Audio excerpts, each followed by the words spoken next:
बिस्मिल्लाहिर्रहमानिर्रहीम। अस्सलाम वालेकुम। अच्छा, आज जोन सा है हम चैप्टर नंबर जोन सा है वो 5 स्टार्ट करेंगे। और चैप्टर नंबर 4 की सिर्फ एक जोन सा है टॉपिक कमेंट्स कैसे किया जाता है, जो कमेंट्स क्या होते हैं उनको हम डिस्कस करेंगे। बाकी हमने सारे जो टॉपिक्स हैं वो तकरीबन पढ़ लिए हैं, जस्ट कुछ एक्सरसाइजेज रह गई हैं। वो एक्सरसाइजेज अब आपने मतलब जो है कि उसको खुद प्रैक्टिस करनी है, ठीक है। तो ये अगर आप इसको देखें कि ये 100 नंबर पेज है और इस पे ये पीछे सारी आप लोगों की क्या है, ये कुछ एक्सरसाइजेज हैं जो कि आप जो मैंने सब कुछ पढ़ाया है आपको उसको उसमें आप इम्प्लीमेंट कर सकते हैं, ठीक है। और ये जोन से आज हम कमेंट्स का लास्ट टॉपिक है चैप्टर नंबर 4 का, और चैप्टर नंबर 5 हम स्टार्ट करेंगे। तो इसको स्टार्ट करने से पहले इस चैनल को लाजमी सब्सक्राइब कर दें और लाइक भी कर दें और बेल के आइकन पर भी क्लिक कर दें ताकि नई जो वीडियोज़ हैं वो मिलती रहे। तो उसमें अब ये कमेंट्स क्या होते हैं या इसको क्यों या रिमार्क्स क्या होते हैं।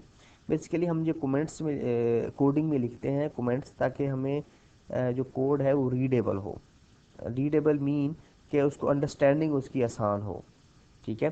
फॉर एग्जांपल मैं अगर आपको दिखाऊं कि ये हमने एक विजुअल बेसिक हमने ओपन कर लिया सॉफ्टवेयर, और यहाँ पर आप ये देखें कि ये मैंने एक टेक्स्ट बॉक्स बना लिया। इस पर मैं क्लिक करके स्पेस बटन करता हूँ तो ये रिमूव भी हो जाता है।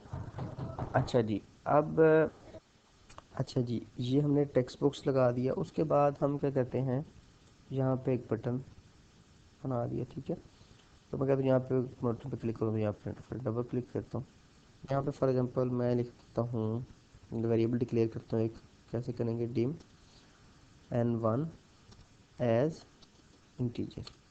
तो यहाँ पे आप कमेंट कैसे कर सकते हैं कि फॉर एग्जांपल यहाँ पे मैं लिख देता हूँ या अपोस्ट्रोफी डाल के, यहाँ पे राइट साइड पे मैं जो कुछ लिखूँगा वो जो उनसा है उसको जो इसका इंटरप्रेटर है वो इसको इग्नोर कर देगा कमेंट को। ये सिर्फ ह्यूमन के लिए होता है ताकि वो रीड कर सकें, ठीक है। तो यहाँ पर मैं लिख देता हूँ आई एम डिक्लेयरिंग वेरी। इतनी सिंपल चीज़ें तो वो नहीं कमेंट्स करते, वो तो जहाँ पे कोड होता है, यहाँ पे हम जो फंक्शन यूज़ कर रहे होते हैं वहाँ पे उसके लिए हमको समझाने के लिए फिर यहाँ पे। अब यहाँ पे मैं कह रहा हूँ कि मैं क्या कर रहा हूँ, मैं एक वेरिएबल को क्या कर रहा हूँ, डिक्लेयर कर रहा हूँ, ठीक है। अब देखिए यहाँ पे ये देखें ना ग्रीन कलर में हो गया, इसका मतलब ये कमेंट मैंने कर दिया, ठीक है। इसको मेरे को अब देखो मैं यहाँ पे अगर इसको चलाऊंगा, देखो ये चला है, इसने कोई ऐसे नहीं किया। देखें प्रोग्राम का मैंने अभी कुछ लिखा नहीं है। देखिए यहाँ पे कमेंट अगर मैं इसको हटा दूँ तो ये आप देखें अब ये एरर देगा, ठीक है। वो कह रहा है कि ये आपने क्या लिखा मुझे पता ही नहीं है। तो ये हमने कमेंट्स लिखे हैं, ये किस तरह होगा, हाँ जी जी यहाँ पे, ठीक है। ये आपके साथ ये जो कहाँ पे बना होता है ये साइन, ये अगर आप ये अल्फ़ाबेट्स में एल के साथ आपका एक कॉलन और सेमी कॉलन का बटन होता है, उस सेमी कॉलन या कॉलन वाले बटन के राइट साइड पर आपके पास एक कीबोर्ड पे बटन बना होगा, उसको ये जो अगर आप शिफ्ट दबा के करेंगे तो ये डबल कोटेशन मार्क आएगा। अगर हम इसको सिंगल कोटेशन मार्क भी हम कह सकते हैं, ठीक है। अच्छा जी, तो अब आप इसको मैं देखें, अब ये ग्रीन कलर का एक और तरीके से भी हम इसको डिक्लेयर कर सकते हैं। ये कमेंट्स लिख सकते हैं। वो कैसे, फॉर एग्जांपल यहाँ पे मैं लिखता हूँ PRINT प्रिंट N1, ठीक है, N1 को प्रिंट कर। तो यहाँ पे मैं लिख सकता हूँ REM RAM here I am here I am printing the variable variable, ठीक है। ये कंपैरिजन एरर कर रहा है। रैम का वर्ड आई थिंक या तो रैम का वर्ड नेक्स्ट टाइम के लिए भी यूज़ होगा।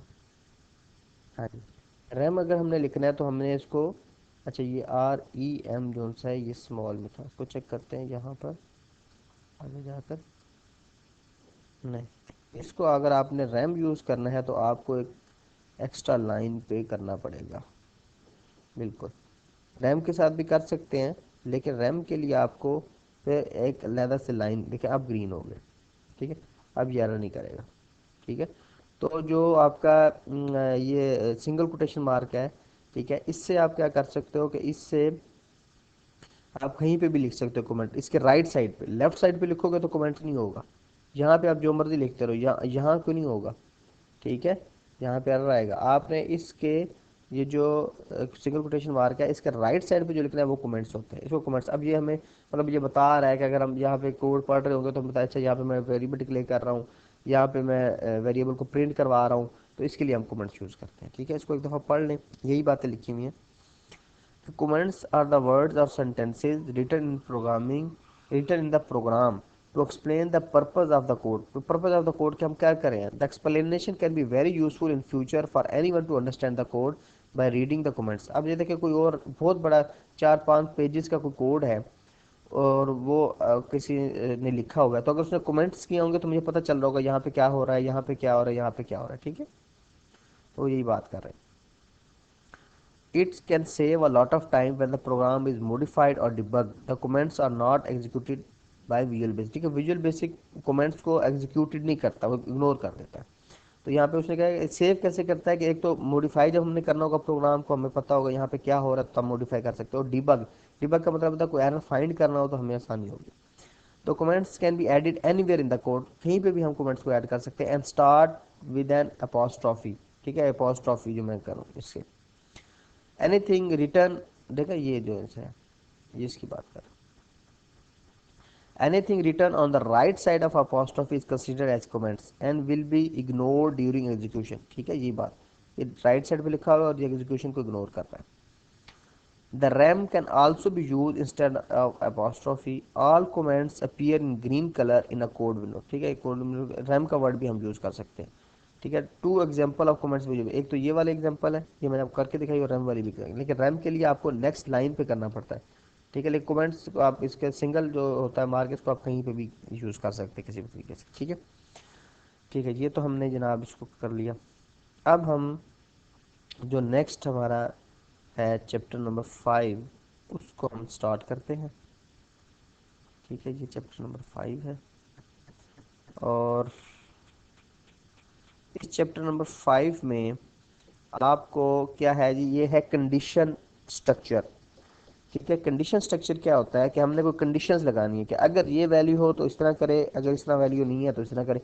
पहले हम जब प्रोग्रामिंग कर रहे थे या सीखे थे उसमें हमने जस्ट देखा था कि वेरिएबल को डिक्लेयर कैसे करते हैं, ठीक हो गया, और वेरिएबल के अंदर वैल्यू कैसे पास की जाती है, फिर उनको प्लस करना है, माइनस करना है, मल्टीप्लाई करना है, डिवाइड करना है, वो कैसे किया जाता है। फिर वेरिएबल की टाइप्स पढ़ी कि हमारे पास बाइट टाइप है, हमारे पास इंटीजर है, हमारे पास डबल है, ठीक है, सिंगल है, डेट टाइप है। फिर हमने इस एक यूज़र डिफाइंड डेटा टाइप को देखा, ठीक है। तो ये सारी डेटा टाइप्स हमने देखी।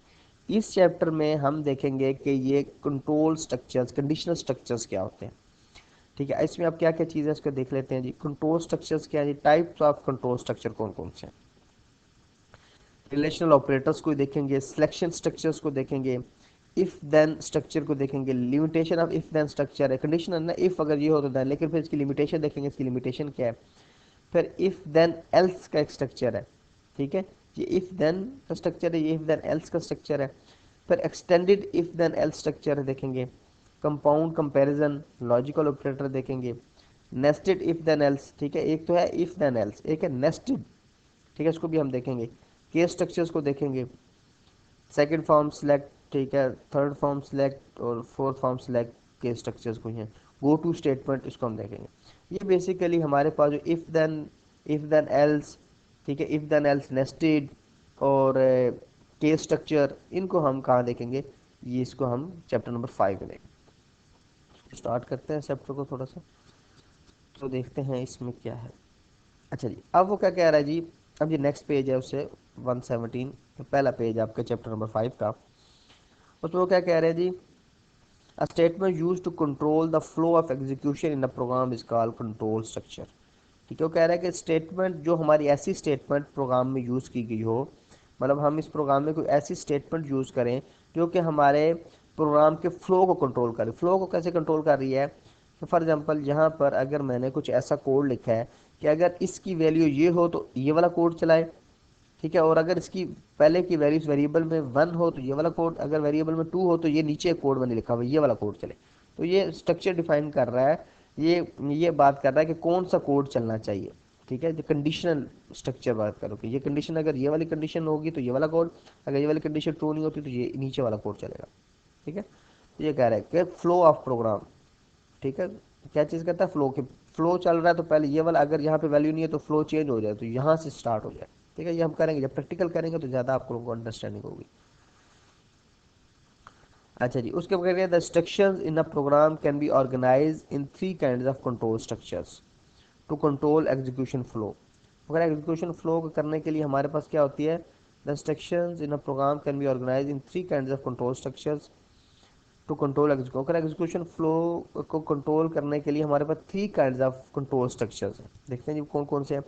The control structure are used to implement the program logic. ठीक है, प्रोग्राम लॉजिक होती है, वो इम्प्लीमेंट करने के लिए हम कंट्रोल स्ट्रक्चर यूज करें। प्रोग्राम लॉजिक क्या है कि अगर फॉर एग्जाम्पल एक मैं कोड बनाता हूँ कि अगर आपकी एज जो सी है वो 18 से कम है तो आपका आईडी कार्ड नहीं बन सकता।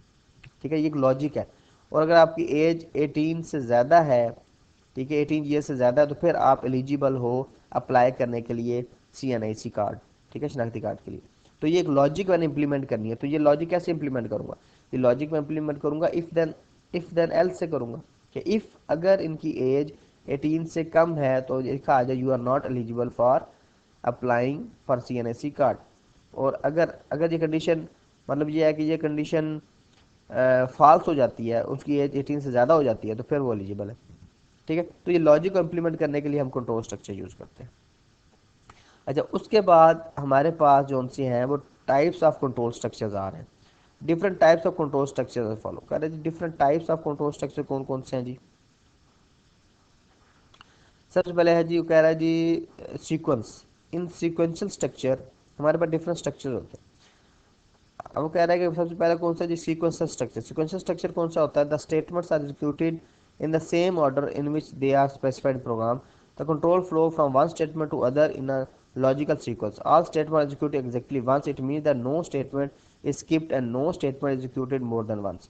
मतलब सीक्वेंस है, कोई इसमें इफ एल्स का स्ट्रक्चर नहीं है, बस स्टेटमेंट वन स्टेटमेंट टू, जिस तरह हम पहले करते रहे कि हमने वेरिएबल डिक्लेयर किया, उनको प्लस किया, फिर हम उसको प्रिंट करवाते थे, वो सीक्वेंस स्ट्रक्चर था। उसमें कोई हमने इफ देन एल्स या कोई कंट्रोल स्ट्रक्चर यूज नहीं किया था, तो उसको हम कहते हैं ये सीक्वेंस स्ट्रक्चर है। अच्छा, सिलेक्शन स्ट्रक्चर क्या होता है, selection structure select a statement और set of statements to execute on the basis of condition. क्या कंडीशन के बेस पे वो सिलेक्ट करता है कि कौन सी इंस्ट्रक्शन चलानी है, वो सिलेक्शन आपका सिलेक्शन स्ट्रक्चर होता है। In this structure statements or set of statement executed when a particular condition is true and ignored when the condition is false. एक ट्रू हुआ है तो ये वाला कोड चलेगा, अदरवाइज वो इग्नोर कर देगा। When the condition is false, these are different types of selection structure in Visual Basic. these are, अब कौन कौन से सिलेक्शन स्ट्रक्चर है जी, इफ देन का स्ट्रक्चर है, इफ देन एल्स का स्ट्रक्चर है, एंड सिलेक्ट केस। यही तीन स्ट्रक्चर्स हैं जिनको हमने इस बुक में, इस चैप्टर में डिस्कस करना है। अब वो कह रहा है सपोज क्या है, suppose a program inputs the marks of a student, display a message on screen whether the student is pass or fail. If displays pass, अब ये करें, it displays pass if the student gets 40। अगर 40 या 40 से ज़्यादा marks है तो वो करेगी स्टूडेंट पास है। अगर इट डिस्प्लेज फेल वेन, अगर मार्क्स 40 से कम है तो वो फेल करे। The program checks the program check the marks before displaying the message. ठीक है, प्रोग्राम पहले चेक करेगा कि इसके मार्क्स या फिर वो message display. It is an example of selection structure. तो हम इसको करते भी हैं इसको। अगर यहाँ पर हमें कोई कंडीशन, अच्छा इसको थोड़ा सा बताया कि यहाँ पे कंडीशन लगी होगी तो यहाँ पे दो ही होगा, या ट्रू, अगर ट्रू होगी तो वो इस स्टेटमेंट पे चला जाएगा, अगर वो फॉल्स होगी तो वो इस स्टेटमेंट पे चला जाएगा। तो ये इस किस्म का ये इन्होंने एक डायग्राम ड्रा करके बता दिया। ठीक है जी, इसको हम पहले कर लेते हैं थोड़ी सी इसकी, आई थिंक इसको हम थोड़ा सा ना लॉजिकल एक दफ़ा मैं आपको बता दूं कि ये कैसे काम करेगा। अच्छा जी, अच्छा अब इसको आगे पढ़ने से पहले रिपीटेशन, ये while loop, do while loop, इसको पढ़ने से पहले पहले हम इसका प्रैक्टिकल कर लेते हैं ताकि आपकी अंडरस्टैंडिंग हो जाए कि ये जो सा हमने स्ट्रक्चर पढ़ा है सिलेक्शन स्ट्रक्चर्स को हम यूज़ कैसे करते हैं। तो उन्हीं की एग्जांपल ले लेते हैं, ये स्टूडेंट वाली। तो यहाँ पर हम क्या करते हैं, एक मैं यहाँ पे ले लेता हूँ ये टेक्स्ट बॉक्स, इसमें हम मार्क्स एंटर करेंगे, स्टूडेंट मार्क्स। अगर आप यहाँ पे लेबल लेना चाहें तो यहाँ पर आप किधर गया लेबल, लेबल यहाँ पे लेबल लगा लें आप। सो टेबल, लेबल, ठीक है। यहाँ पे आप लिख लें, यहाँ पे कैप्शन भी आके एंटर मार्क्स, एंटर मार्क्स, ठीक है। तो ये हमने यहाँ पे मार्क्स एंटर करेंगे, और ये जोन से हम यहाँ पे, और यहाँ पे इसको चेंज करना चाहे तो चेंज कर सकते हैं, कमांड वन को गलत ऐसे ही रहने दें। अच्छा, यहाँ पे अब इसका नाम क्या जी, इसका नाम है यहाँ पे टेक्स्ट वन, उस पर डबल क्लिक करता हूँ तो यहाँ पे एक वेरिएबल डिक्लेयर कर लेते हैं। वेरिएबल कौन सा डिक्लेयर करते हैं, dim integer, dim marks, MARKS marks as integer, ठीक है। इंटीजर डिक्लेयर हो गया। अब इसमें वैल्यू हमने लेके आनी है, तो कैसे लेके आएंगे, MARKS marks equal to text one, text, तो टेक्स्ट वन डॉट ये टेक्स्ट, ठीक है। टेक्स्ट वन डॉट टेक्स्ट की वैल्यू इसमें लिखो। अब हम कहेंगे कि इफ अगर मार्क्स जो उनसे है MARKS मार्क्स ग्रेटर देन 40 हैं, देन क्या करे जी, ठीक है। इफ के आगे ये मैंने कंडीशन लगे, मार्क्स ग्रेटर देन 40 हैं, देन फिर क्या करे, देन प्रिंट करे क्वेश्चन मार्क, आई थिंक, हाँ, प्रिंट करे पास, ठीक है।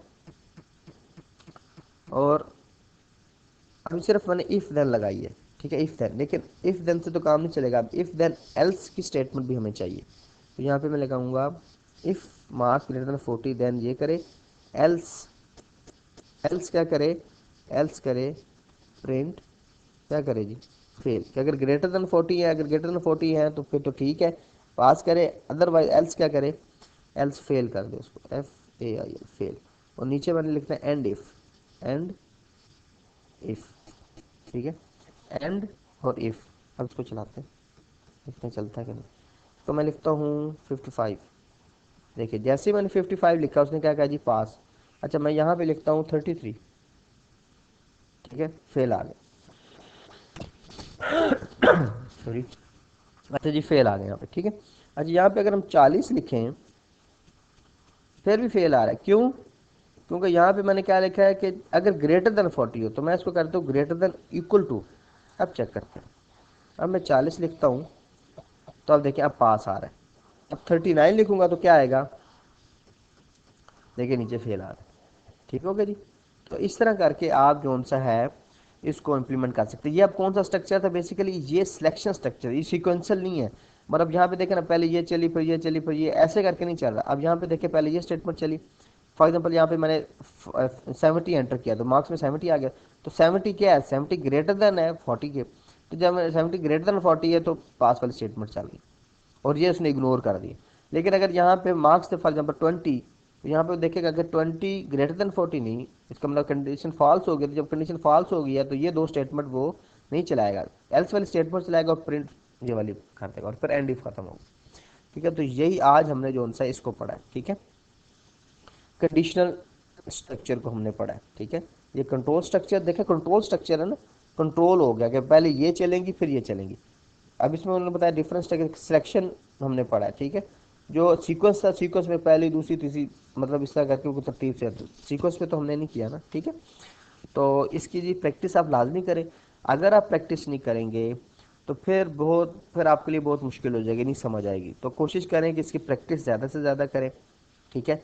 रीडिंग करने का इतना, रीडिंग करें अच्छी बात है, रीडिंग बहुत ज़रूरी है, लेकिन सिर्फ रीडिंग से काम नहीं चलेगा, आपने इसका प्रैक्टिकल लाजमी करना। और मैंने आपको जो प्रीवियस वीडियो मैंने आपको शेयर की है उस पर मैंने बताया है कि आपने सॉफ्टवेयर को कैसे डाउनलोड करना है और इंस्टॉल कैसे करना है। चले ठीक है जी, बहुत शुक्रिया, अल्लाह हाफिज़।